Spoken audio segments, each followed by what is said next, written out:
Masturbasiya testosteronu azaldır. Memlərdə görmüsünüz. Şayələrdə eşitmisiniz. Amma həqiqət nədir? Bu elə bir sualdır ki, demək olar hər kişi həyatının hansısa mərhələsində bunu düşünüb. Fitness qardaşları deyir ki, bu bütün əzələ inkişafını məhv edəcək. Nofap tərəfdarları isə deyir ki, dayandırsan tanrı rejimi açılacaq. Sonra isə sən varsan, sadəcə normal olmaq istəyirsən və həqiqətin nə olduğunu anlamağa çalışırsan. Gəlin bunu aydınlaşdıraq. Fakt nədir? Mif nədir? Bu qısa olacaq. Mən Dr. Seth Kartam. Təcili yardım həkimiyəm, keçmiş xüsusi agentəm və 20 ildən artıqdır insan performansı və sağlamlıq optimizasiyası ilə maraqlanan adi bir adamam. Bu sualı 1000 dəfə eşitmişəm və bugün bir dəfəlik cavablandırıram. Sənə utanc və boş söz yox, aydınlıq lazımdır. Başlayaq. Masturbasiya testosteronu azaldır. Elmi faktlara baxaq. 2001-ci ildə aparılan bir araşdırma göstərdi ki, 3 həftəlik abstinensiya testosteron səviyyəsini əhəmiyyətli dərəcədə artırmır. Sadəcə təxminən 7-ci gündə kiçik bir yüksəliş olur vəssalam. Ondan sonra səviyyə sabit qalır. 2007-ci ildə başqa bir araşdırma göstərdi ki, seksual oyanma müvəqqəti olaraq testosteronu artırır və pik nöqtə boşalma zamanı olur. Amma bu səviyyə bir neçə dəqiqə ərzində yenidən əvvəlki baza səviyyəsinə qayıdır. Yəni, müəyyən videolara baxmaq sizə qısa müddətli bir artım verə bilər, amma uzun müddətli qazanc yaratmır.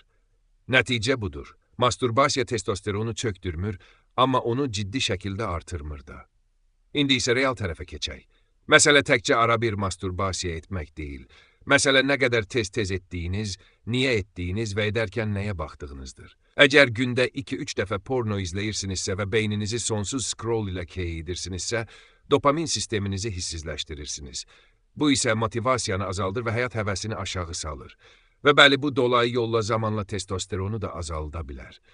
Çünki dopamin sisteminiz flatline vəziyyətindədirsə, artıq real şeylərin dalınca qaçmırsınız. Məqsədlərinizin, məşqlərinizin, münasibətlərin, çətinliklərin, qadınların dalınca yox, sadəcə həz üçün piksellərin dalınca qaçırsınız. Problem də burada başlayır. Boşalmadan sonraki günahkarlıq hissindən isə danışmayaq. Bu realdır və daha çox utanc, aşağı özünə inam və intizam çatışmazlığı ilə bağlıdır, hormonlarla yox. Bəs necə bilmək olar ki, bu vərdiş sizə zərər verir? Özünüzə bu sualları verin. Yorğun və ya motivasiyasız olduğunuz üçün məşqi buraxırsınız. Pornodan sonra özünüzü keymiş hiss edirsiniz. Münasibətləriniz zərər görür. Ereksiyalarınız əvvəlki qədər güclü deyil. Bu suallardan hər hansı birinə bəli deyirsinizsə, problem masturbasiya aktının özü deyil. Problem asıllıqdır. Və bəli, bu testosteronunuzu, beyninizi və ümumiyyətlə həyatınızı poza bilər. Bəs nə etməlisiniz? Tam rahib rejiminə keçmək məcburi deyil. Sadəcə nəzarəti geri alın. Tezliyi azaldın. Həftədə 1-2 dəfə kifayətdir. Pornonu buraxın. Beyniniz və dopamin sisteminiz sizə təşəkkür edəcək. Bu vərdişi testosteronu real artıran şeylərlə əvəz edin. Ağır məşq, soyuq duş, çətin məqsədlərin arxasınca getmək, günəş işığı, real həyatda qələbələr qazanmaq.